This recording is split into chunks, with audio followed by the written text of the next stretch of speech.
is up, guys? This is Ian here, coach of your Ladner Lanturn, bringing you guys our Week 3 match in the PCL against our good friend Kade and his Santa Monica Manaphys. This is a very interesting matchup. We're currently 2-0.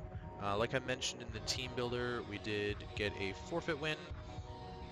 Maybe I didn't mention that in the team builder, I can't remember anymore, but we did get a forfeit win against Emerald Sands last week and the Parma Porygons, so we're sitting at 2-0 plus 8 going into this match. It could probably be a little bit higher if we'd actually played.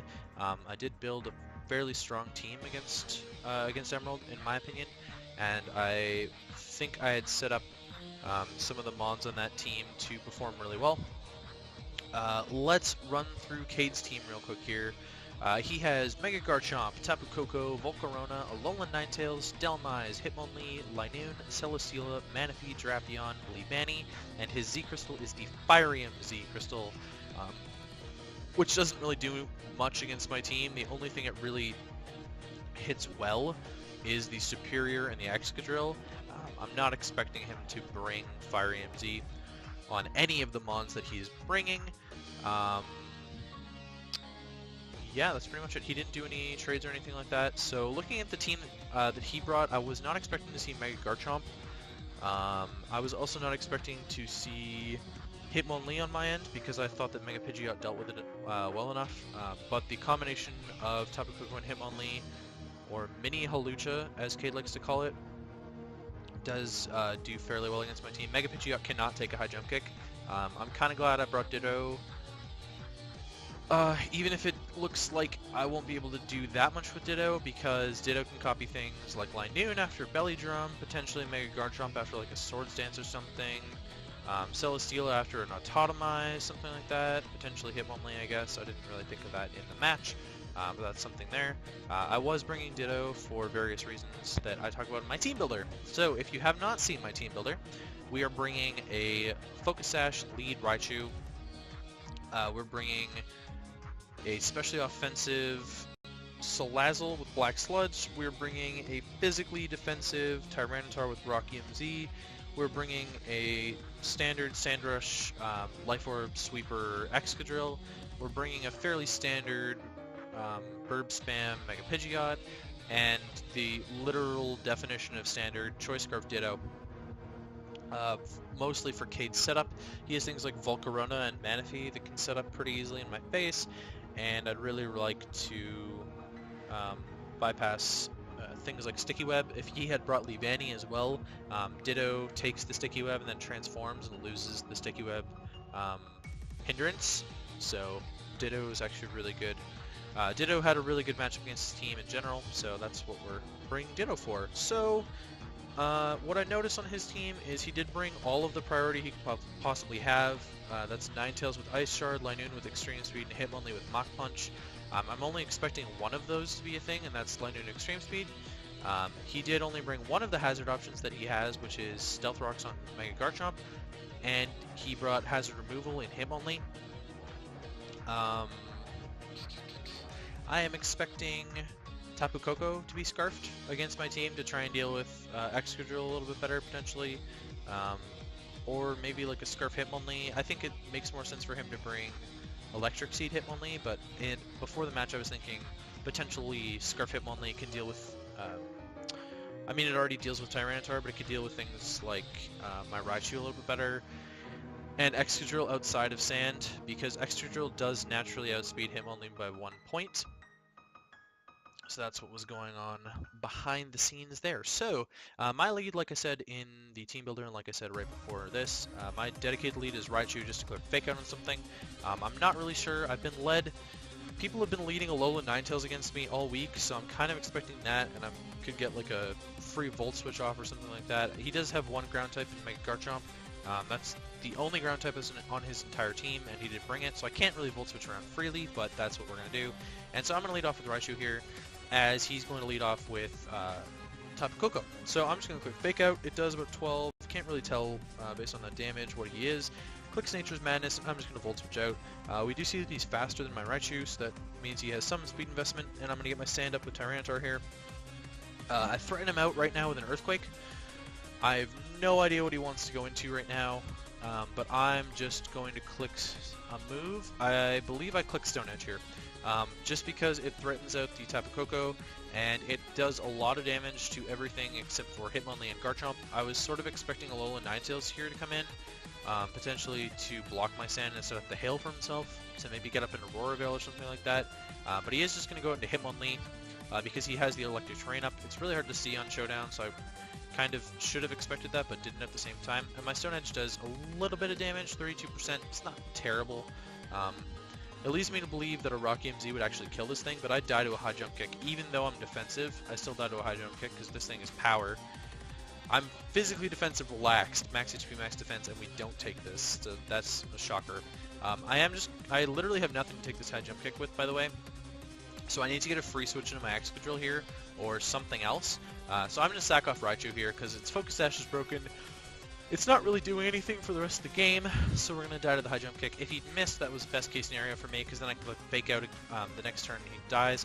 He does miss the Stone Edge on my Salazzle, and I click Flamethrower.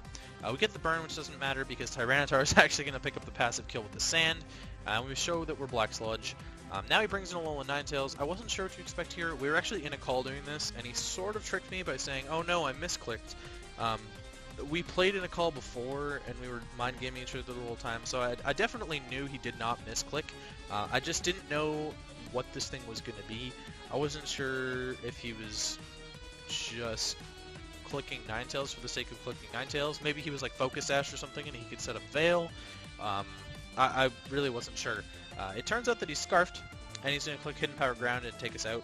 I did have some HP investment, but we obviously weren't living a 4x super effective move. My team does have a relatively strong ground weakness, which explains why he brought Mega Garchomp. Yeah, so now I'm going to click Tyranitar, I think. Yeah, get my Sand up, get rid of his Hail.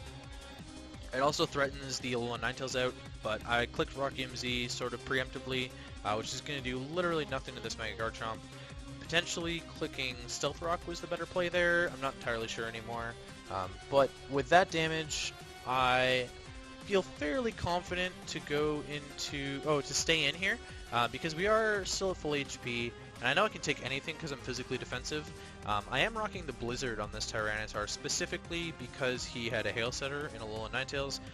It's kind of neat tech because if he gets rid of my Sand, then I get a 4x super effective Blizzard if he brings in Mega Garchomp afterwards, and it's 100% accurate. So I was using this at 70% accuracy. He is going to go for the Dragon Claw, which is a respectable amount, except it's Mega Garchomp, which actually sucks. And I hit the Blizzard and kill it. So Tyranitar picking up the second kill of the game. Tapu Koko is going to come in here now. I'm not sure what he thought he could do. He was just sort of weakening my Tyranitar, I guess. So he clicks Nature's Madness, bringing me down below half. And I'm going to take out his Tapu Koko. Then he's going to bring in his Alolan Ninetales, which now I know is Scarfed. I cannot take like a Moonblast or anything like that, so I'm going to go into my Ditto and see what I can do here. Ditto doesn't really do much for the rest of the game except like copy Linoon or something like that. I did click... Oh, he clicks Moonblast here. He wins the speed tie since we're both Scarfed, and he clicks Moonblast and gets me first. I do click Blizzard, which does pretty much nothing, and then I think I win... No, I lose the speed tie 2 turns in a row and he knocks me out with Moonblast, so... Quite unfortunate. I do set up the Hail again. I know I can live a Moonblast actually, and I'm going to double into my Excadrill on his Linoon. This is pretty good for me. Not sure what to expect from the Linoon besides like a Belly Drum set. That's pretty much the only set that you'd ever run on a Linoon in competitive, because it's pretty much hot garbage besides being a +6. I am just going to click Iron Head here, thinking that he might double into Alolan Ninetales. I can also kill the Linoon from this range with my Iron Head. It was a roll between 91 to 107, I think. 91 to 107, I think, was the roll. So it was a roll in my favor to kill the Linoon here. But he's just going to go into his Celesteela, which I find out, based on that damage, is not running any defense investment, and is also not running any defense boosting nature. I wasn't really sure what to think here. It's either no HP or no defense boosting nature to get that Iron Head damage, which makes me think that this is an offensive Celesteela. So I wasn't really sure what to think about that. I'm just going to double out here because he could have like the Flamethrower and I'm scared of that. So I'm going to go into Pidgeot, and he is going to click the Heavy Slam, which is not what I was expecting. but he was expecting my double on the flamethrower, I guess. Now he doubles out into Lanturn. I'm just going to click Roost, get my HP back, and then I'm going to click Hurricane, I believe. Yep, I'm going to click Hurricane, which is going to bring him down, get the Papa Berry, and he's going to click Belly Drum.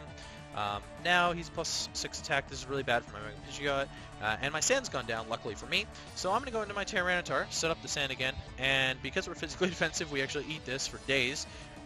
And he's going to take more sand damage. He's going to kill me with Rock Smash here, which is hilarious. He could have actually just gone for the extreme speed, but he wanted to show off he was memeing, and Tyranitar picks up another kill with the sand. So Tyranitar picking up 4 kills is actually now the league leader as of the end of this match. It's the league leader in kills with 6. Pretty hilarious, considering 1's been from Stealth Rocks and 2 have been from Sandstream, but that's fine. So, him going into Celesteela here, I am just going to go to my Excadrill. I guess he was predicting my Excadrill anyways. I do go for the Shadow Claw here, and he's going to click Heavy Slam. Does a respectable amount of damage to me. This is the key turn in the match, because I let my Excadrill get weakened too much. I could take a Blizzard from a Scarfalola Ninetales. It was doing 57, I think, max. To my Excadrill. I'm pretty sure it was doing 57 max, and now we're below that. We're actually below the min roll, which was 50.9 or 50.7 or something like that. So we're below the min roll now, which means that we're going to die to the Alolan Ninetales. The game is pretty much lost at this point, actually, unless he chokes and clicks Moonblast or clicks Freeze Dry instead of Blizzard, which he literally has no reason to do. I shouldn't have stayed in there. I should have gone with my Mega Pidgeot, which I knew could take a Heavy Slam and knocks this thing out with Heat Wave. And then if he sends in a Alolan Ninetales on my Mega Pidgeot and to eat like a Hurricane, I don't know what he would be thinking that he's tanking, but if he sacks his Alolan Ninetales from my Mega Pidgeot for free, then I just win the game on his Celesteela.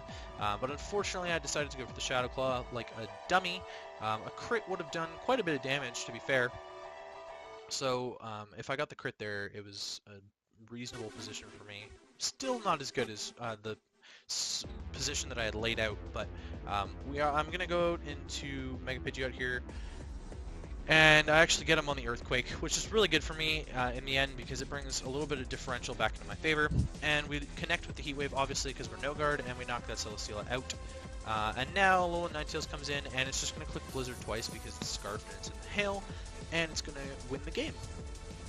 So, my thoughts on this is that it was kind of unfortunate. It was a really close match. It's the closest I've ever played Kade. We've only played twice, to be fair, but he did 4-0 me last time. Kade's really, really, really good, and I don't feel bad about losing this at all, to be honest. I'm not really salty in any kind of way. Like, I thought it was a really well-played match, and I'm honestly looking forward to playing again. I thought I maybe could have used Ditto a little bit better. That last turn, again, if I'd played that last turn a little bit differently, then all of a sudden the match is in our favor. Because obviously Iron Head knocks this Alolan Ninetales out like 1,000,000% of the time. It was like 300% or something like that. Something ridiculous. Because it's 4 times effective from Stab with Life Orb. Anyways, it's a lot of damage. But if I played it differently and gone into Mega Pidgeot, I didn't calc how much a Heat Wave was going to do to Celesteela, so it was my own bad. I should have probably done that and then just doubled into Mega Pidgeot. You never know with Kade, like, what he's going to do. Week 1 he set up a bunch of times and ended up losing. This week he set up 0 times because I had Ditto, so, you know, things happen. Next week we are taking on Libraries and the Compton Clinks. Libraries is currently at the top of the standings, I believe, with a 2-0 record as of this. He does take on Mortal this week, so I don't know what to expect. I know Libraries is a really good battler. We're going to come up with the best team I possibly can against him, and then we'll go from there, I guess. So, yeah. We're now 2-1 with a +7 differential, and Kade is now 1-2 with a -5 differential, bringing his season back a little bit. Not really detrimenting my season very much. Losing 1-0 is probably the best case scenario I could have gotten out of this game, besides winning 1-0. Sorry, winning 2-0 potentially. Winning 1-0, winning 2-0, winning 1-0. I guess if the scenario had played out, Celesteela doesn't kill Pidgeot, Pidgeot kills Celesteela, Ninetales kills Pidgeot, Excadrill comes in for free and kills Ninetales. That's the idea. Unless he crit the Blizzard, and then obviously that's all a fail, and it's still a 1-0. Yeah, that's the idea. So we take on libraries in the Compton Clinks next week, so keep an eye out for that. And exams are coming up and stuff, so I'm not sure what to think of that. Yeah, I don't really have a timeline for when the battle is going to be or anything like that, but I will see you guys for our team builder for week 4 against libraries in the Compton Clinks.